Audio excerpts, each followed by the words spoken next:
Fermati un istante. Ascolta la mia voce. Tu sei convinto di avere un passato. Ricordi la colazione di questa mattina. Ricordi il tuo primo giorno di scuola. Ricordi di aver cliccato su questo video pochi secondi fa. Ma c'è un problema. Un problema fisico, reale, matematico. La scienza ci dice che un ricordo non è una magia immateriale, è chimica. È una disposizione estremamente precisa di atomi, sinapsi e correnti elettriche dentro la tua testa. Se io prendessi un mucchio di atomi casuali e li incastrassi esattamente in quella stessa posizione, tu avresti quel ricordo, anche se non lo hai mai vissuto.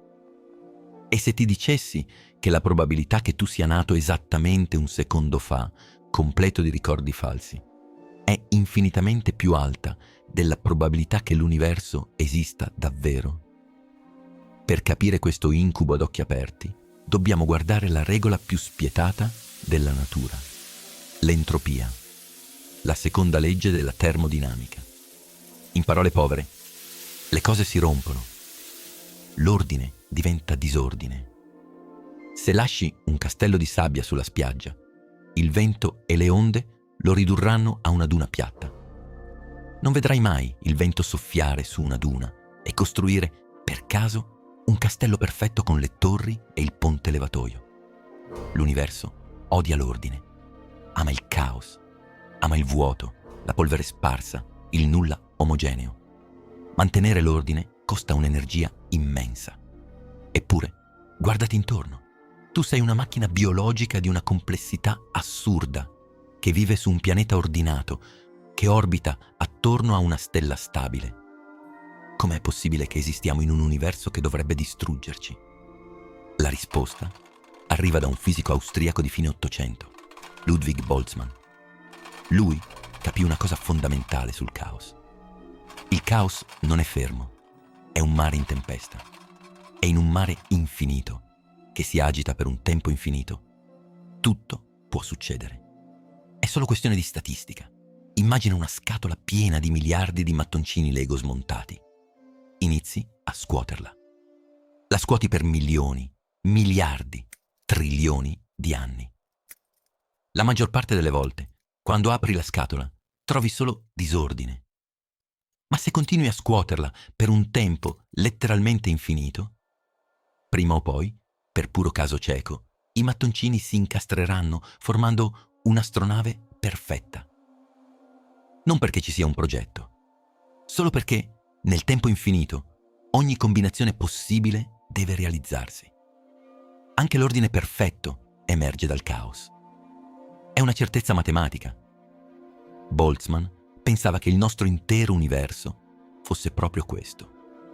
Un rarissimo momento di ordine spontaneo in un oceano cosmico morto e infinito. Una fluttuazione statistica. Ma i fisici moderni hanno preso la matematica di Boltzmann e hanno fatto un calcolo. Hanno misurato quanto è probabile che dal caos si formi un intero universo come il nostro. Con 100 miliardi di galassie, stelle, pianeti e 14 miliardi di anni di storia vera. Il risultato è un numero così piccolo che non ha senso pronunciarlo. È matematicamente quasi impossibile. Richiede troppa energia, troppa precisione, troppi mattoncini Lego che si incastrano tutti insieme nello stesso millisecondo. Ma qui scatta la trappola, perché c'è una scorciatoia. C'è un modo molto più economico per far credere che l'universo esista. Pensa a un videogioco. Per farti credere di essere in una città enorme, il computer non renderizza ogni singola strada del mondo. Renderizza solo quello che vedi tu in quel momento davanti ai tuoi occhi. L'universo, o meglio, il caos statistico, funziona allo stesso modo. Perché il caos dovrebbe fare la fatica di creare miliardi di galassie vere? È infinitamente, incalcolabilmente più probabile che il caos crei solo te, un singolo cervello umano, fluttuante nel vuoto dello spazio profondo. completo di ricordi falsi, sensazioni tattili false e l'illusione di trovarsi in una stanza a guardare un video. Questo è il cervello di Boltzmann. E tu potresti essere esattamente questo. Ma aspetta, il peggio deve ancora arrivare. Come nasce un cervello di Boltzmann? Non c'è una madre, non c'è evoluzione, non c'è un grembo. Immagina lo spazio profondo, miliardi di anni dopo la morte dell'ultima stella. È un brodo gelido di particelle subatomiche, elettroni, quark, fotoni che vagano alla cieca. Ma per via delle leggi della meccanica quantistica, questo vuoto ribolle. Le particelle appaiono e scompaiono. E in un arco di tempo, pari a 10 elevato alla 10 elevato alla 50 anni, queste particelle, scontrandosi per puro caso, formano una molecola. Poi 2. Poi una rete di neuroni. In una frazione di secondo, un organo cosciente perfetto si assembla a 0 gradi Kelvin, si accende, pensa, sente e poi, un istante dopo, si dissolve di nuovo nel nulla. In quel singolo istante di esistenza, il cervello di Boltzmann sperimenta una vita intera. Tu senti il peso del tuo corpo sulla sedia, senti la temperatura della stanza, senti il suono della mia voce, ma non c'è nessuna sedia, non c'è nessuna stanza e io non esisto. Tutto ciò che stai percependo in questo momento è semplicemente il risultato di elettroni che si muovono lungo percorsi casuali generati dal caos. Il tuo cervello sta decodificando segnali che non provengono da occhi o orecchie reali, ma da scariche elettriche formatesi spontaneamente nel vuoto cosmico. Sei un prigioniero in una cella di isolamento che ha costruito un universo intero per non impazzire. O meglio, il caos lo ha costruito per te. Se la teoria fosse vera, saresti l'unica cosa cosciente in tutta l'esistenza. Tutti i tuoi amici, la tua famiglia, le persone che ami, sono solo frammenti di codice neurale scritti dal caso. Ma perché questa idea terrorizza i fisici? Non per il suo lato filosofico. Li terrorizza perché la matematica le dà ragione. I calcoli dimostrano che in un universo in espansione infinita, il numero di cervelli di Boltzmann che si formeranno spontaneamente nel futuro è infinitamente superiore al numero di esseri umani reali nati sulla Terra. Il rapporto è schiacciante. Per ogni mente umana, nata dall'evoluzione, esisteranno trilioni di menti illusorie generate dal caos. Statisticamente parlando, la probabilità che tu sia quello reale è 0. Questo crea un cortocircuito letale per la scienza stessa. Seguimi bene, perché questo è il punto di rottura. Noi usiamo la fisica, la matematica e l'osservazione per capire l'universo. E la nostra fisica ci dice che il nostro universo produrrà cervelli di Boltzmann. Ma se noi stessi siamo cervelli di Boltzmann, allora i nostri ricordi sono falsi. I nostri libri di fisica sono illusioni. Le nostre osservazioni al telescopio sono allucinazioni. E se la fisica che conosciamo è un'allucinazione, allora non possiamo usarla per dimostrare l'esistenza dei cervelli di Boltzmann. È un serpente che si morde la coda. Se la teoria è vera, distrugge la sua stessa credibilità. Rende impossibile ogni conoscenza logica. Come ne usciamo? Come possiamo dimostrare in questo esatto momento di essere reali e non fluttuazioni nel vuoto? C'è un test brutale e immediato. Se sei un cervello di Boltzmann, il caos ti ha assemblato con il minimo sforzo possibile. Ha creato solo la stanza in cui ti trovi e ha creato questa stanza in uno stato di ordine temporaneo. Ma il caos non dura. L'entropia deve riprendere il controllo. Quindi, se la teoria è corretta, non appena distogli lo sguardo dallo schermo, non appena guardi fuori dalla finestra, la realtà dovrebbe iniziare a sgretolarsi. Il mondo fuori dalla tua porta dovrebbe essere pura nebbia quantistica. Stiamo per aprire quella porta. Se stai ancora ascoltando, è perché la tua mente esige la verità e la verità sta per ribaltare tutto. Guardiamo fuori dalla finestra, costruiamo telescopi giganti e guardiamo nello spazio profondo. Se fossimo un'illusione statistica, cosa dovremmo vedere? Dovremmo vedere il caos. Dovremmo vedere l'ordine che svanisce a pochi chilometri dalla Terra. Un universo finto non sprecherebbe energia per simulare galassie distanti miliardi di anni luce. Ma quando puntiamo i telescopi verso il buio, non troviamo il caos. Troviamo una struttura immensa, coerente, spaventosamente precisa. Troviamo ammassi di galassie legati dalla gravità. Troviamo pulsar che ticchettano come orologi atomici. Troviamo un universo che è ostinatamente reale in ogni sua singola direzione. E c'è di più. Un cervello di Boltzmann nasce perfetto, senza cicatrici. Ma il nostro universo è pieno di cicatrici, pieno di tracce storiche. Quando i geologi scavano nel ghiaccio dell'Antartide, trovano strati di gas intrappolati milioni di anni fa. Quando i genetisti leggono il tuo DNA, trovano virus inattivi, assorbiti dai tuoi antenati 100.000 anni fa. Quando i cosmologi guardano il cielo, vedono la radiazione cosmica di fondo, l'eco termica del Big Bang, avvenuto quasi 14 miliardi di anni fa. Un universo, generato a caso un secondo fa, non avrebbe motivo di essere così coerente nella sua storia.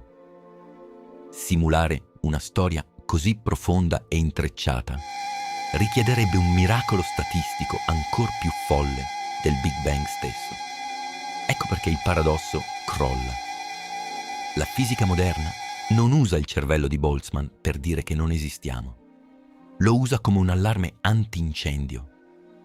In fisica teorica, se una tua equazione cosmologica prevede che si formeranno più cervelli di Boltzmann che osservatori reali, significa che la tua equazione è sbagliata. È un test di validità. Il paradosso ci ha costretto a cercare modelli migliori dell'universo. Modelli come l'inflazione cosmica, che spiegano come il nostro universo sia nato da uno stato iniziale di ordine estremo, espandendosi e raffreddandosi in modo naturale. Non siamo un'anomalia statistica in un universo morto. Siamo i figli biologici di un universo vivo e in espansione. Non sei apparso dal nulla un secondo fa.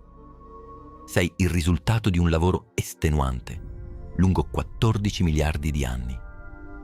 Stelle massicce hanno dovuto vivere e morire in esplosioni titaniche solo per forgiare il ferro che colora il tuo sangue. Pianeti hanno dovuto scontrarsi. Oceani hanno dovuto bollire e ghiacciare. Migliaia di generazioni di creature hanno lottato per la sopravvivenza, passandosi il testimone genetico attraverso estinzioni di massa e glaciazioni. Tutto questo sforzo titanico, questa catena ininterrotta di cause ed effetti, ha portato esattamente a te. Il caos non ha questo potere. Il caos crea illusioni istantanee. L'evoluzione crea capolavori reali.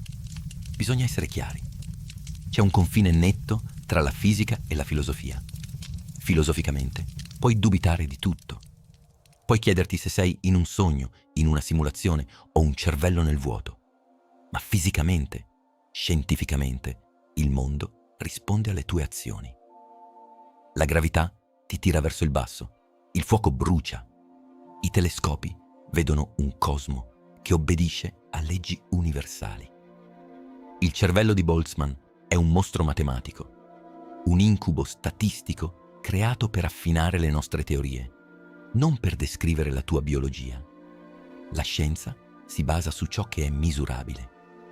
E ogni singola misurazione che abbiamo mai fatto grida forte e chiaro che la realtà è vera, solida e incredibilmente vasta.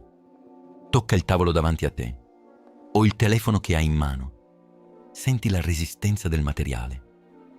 Quella resistenza è data dagli elettroni dei tuoi atomi che respingono gli elettroni dell'oggetto. È una forza reale misurabile, chiamata interazione elettromagnetica. Non è un trucco della tua mente. Quando provi dolore, non è un glitch di sistema. È una complessa rete di nervi che invia segnali biochimici per proteggere un corpo che è costato miliardi di anni di tentativi ed errori. La tua mente non è isolata dal mondo, ne è immersa fino al collo. Il tuo cervello non fluttua nel nulla, è radicato nella carne, collegato a un pianeta, ancorato a una stella. Siamo esseri improbabili, sì. L'entropia vincerà alla fine. Un giorno lontano, le stelle si spegneranno, le galassie si dissolveranno e l'universo tornerà a essere un brodo oscuro e freddo. Ma noi esistiamo in questa minuscola, preziosa finestra di tempo in cui l'ordine è possibile. Non siamo un errore statistico nato dal caos. Siamo l'universo che per un breve momento cosmico ha trovato il modo di organizzarsi. Ha sviluppato occhi per guardare le sue stesse stelle. Ha sviluppato cervelli per comprendere la sua stessa matematica. Siamo il modo in cui il cosmo sperimenta se stesso, prima che cali il sipario. Quindi, la prossima volta che ti senti insignificante di fronte all'immensità dello spazio, o la prossima volta che la filosofia ti fa dubitare della tua stessa esistenza, ricorda la fisica. Ricorda che la tua presenza qui è l'evento più straordinario e reale che possiamo misurare. Non sei un pensiero isolato nel vuoto. Sei materia che respira. Sei chimica che ama. Sei fisica che si fa domande. L'illusione non è il mondo che ti circonda. L'illusione era pensare, anche solo per un momento, che la grandezza della tua mente potesse essere ridotta a un semplice scherzo del caso. La maggior parte degli atomi pesanti del tuo corpo è stata forgiata in una stella morta mentre l'idrogeno risale al Big Bang. Sei qui, in questo momento, in questo universo, su un'unica possibilità tra miliardi. Non stai guardando il cosmo, sei il cosmo che guarda se stesso.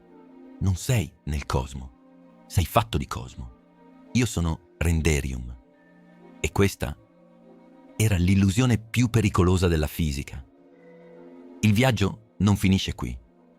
Qui dentro l'universo ha ancora molto da mostrarti.